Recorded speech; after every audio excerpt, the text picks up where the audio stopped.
So I've been working for a large tech consultancy for almost 12 years coming up now. And during that time, I've done about 7 different roles. Business analyst, I was a PMO working in the project management office. I've done some systems configuration, SAP stuff before moving into corporate social responsibility. And so I've worked with different clients across the world. I've worked in Saudi Arabia.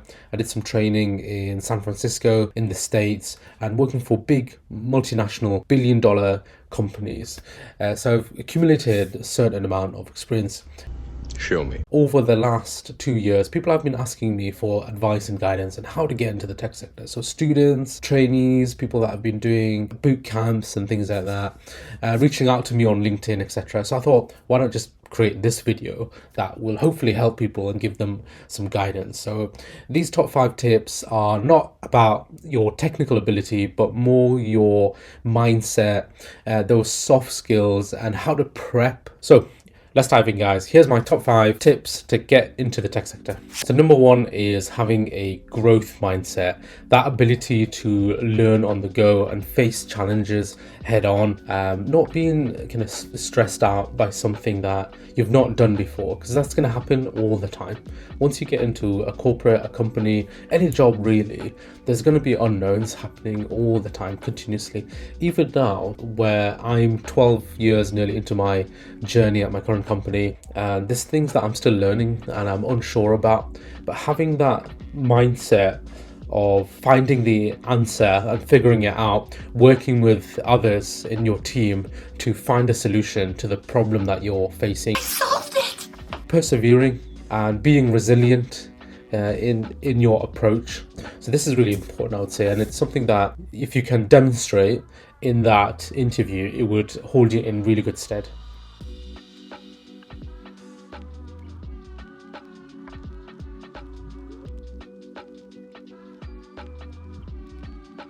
Number 2 is teamwork, so a very obvious one, but this is super important. All day long in a corporate tech consultancy, you're going to be working as part of a team. Your immediate development team or your management team or across different business units, you're going to be working as part of a team, so you need to be able to work together effectively. And it doesn't matter if you're working remotely or hybrid or working 100% in the office, and it doesn't matter how amazingly technically you are, how well you do your particular task, because your task fits as part of a whole system. And if you're not able to work as part of a team, it doesn't matter how brilliant you are, you're not going to get ahead, you're not going to do well in your role and those team objectives. This is the way.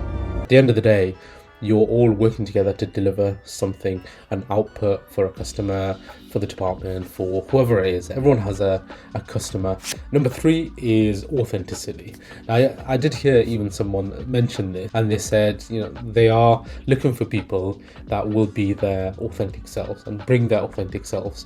They don't want like a clone after clone after clone, and giving answers and presenting yourself as if you're trying to guess what they want. Bringing yourself, your personality and your authentic self is super important, not just for the recruitment process, the assessment center, but once you're in work as well. And I think that's really important. It links to diversity of thought.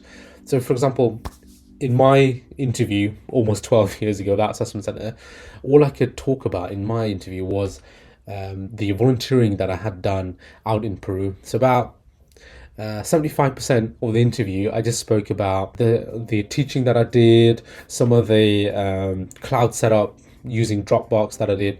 So I was able to demonstrate something that I'm really passionate about, put it into a tech context, and showed them this other side of me. I didn't have to kind of give like boilerplate answers, things like that. I even forgot to mention that I had worked at a very large, even larger tech consultancy as part of a internship. So you'd think that would be the obvious thing to talk about. I was able to demonstrate all the key competencies within that volunteering that I had done, and it actually, yeah, of course it worked. I got the job. I did it!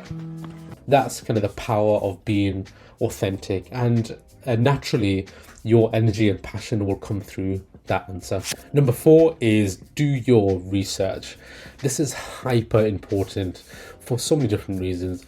It's going to help inform you about what the company is all about. That seems very obvious. And when you're doing your research, you're going to be thinking about what are the services that this company provides, what training and support do they provide, what are the core values, competencies, and what's the mission statement. Do you vibe with this company? Does it align with your values? I think that's really important, because the company is not just interviewing you. You should interview the company to see if this is a right fit, especially in the early days. I've had instances where I've worked in different companies and it didn't quite match up to what I expected, and I had a bad experience. And there's some that I've left as well. There was one tech consultancy. I really didn't like working there. Culture just wasn't for me. I did stick it out for quite a few months, but I packed it in. Goodbye. That really set me off, thinking that, right, the next company I go for, I'm going to do some research into, is this a place where they're going to support me? Is it a place where I'm going to flourish? So my advice to you is go out and research on the website, go beyond the website, and there's Glassdoor, there's other review sites potentially, even social media perhaps, and go and speak to people that work in that company. Do all your research. One thing that really impressed me and was kind of one of the main differentiating points was the corporate social responsibility aspect of that company. They would really encourage colleagues to go off and volunteer for different causes. They had their own list of different partners, in addition to like the amazing training and support that you got. So do all of that research. Number 5, related to number 4, is do you prep? But the difference here is practicing. Go do mock interviews where you can. Practice with a friend. Get some advice and guidance from someone that's already perhaps in that sector. My university used to do mock assessment centers, and sometimes they were run by company employees. It might be run by the company that you're trying to get into, but having that practice and time, putting that effort and time in to refine and think about your answers, it's going to build your confidence. You're going to deliver things more naturally. It's going to calm your nerves as well. And think about it, guys. You're just going to get 1 or 2 chances at these companies, or you have to wait another year, or you might not get another chance as well. So you need to really put in the effort into early on, so you're not wasting your time and letting the years go past. And I know some people that it would take them about 2, 3, 4, 5 years to get into, seriously, that long to get into a company. So put in the effort, put in the practice, go out, do your research, reach out to other people. And I think there's some websites where you can actually practice live with someone. So my final bit of advice, guys, is don't give up. That initial few steps is the most difficult.